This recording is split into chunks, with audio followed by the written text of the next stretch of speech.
শাপলা যদি রাজনৈতিক দলের প্রতীক হিসাবে স্বীকৃতি না পায় তবে ধানের শীর্ষ হতে পারে না, এই কড়া মন্তব্য করেছেন জাতীয় নাগরিক পার্টির উত্তরাঞ্চলের মুখ্য সংগঠক সার্জিস আলম।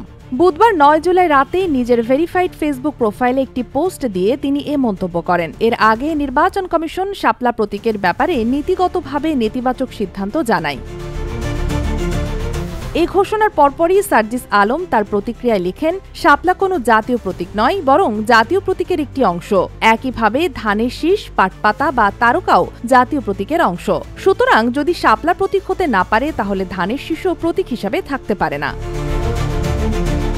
তিনি আরও বলেন, জাতীয় ফুল হিসাবে শাপলার মার্কা নিতে কোনো আইনগত বাধা নেই, কারণ ইতোমধ্যে জাতীয় ফল কাঁঠালও একটি প্রতীক হিসাবে ব্যবহৃত হচ্ছে। তাহলে শাপলাকে ঘিরে এত ভয় কিসের? যদি মার্কা দেখেই ভয় পান তাহলে সেটা স্পষ্টভাবে বলে দেওয়া ভালো। উল্লেখ্য, এর আগে বুধবার সন্ধ্যায় নির্বাচন কমিশনার আব্দুল রহমানেল মাসুদ জানিয়েছেন, জাতীয় প্রতীক শাপলাকে নির্বাচনী প্রতীক তালিকায় অন্তর্ভুক্ত না করার বিষয়ে কমিশনের নীতিগত সিদ্ধান্ত হয়েছে।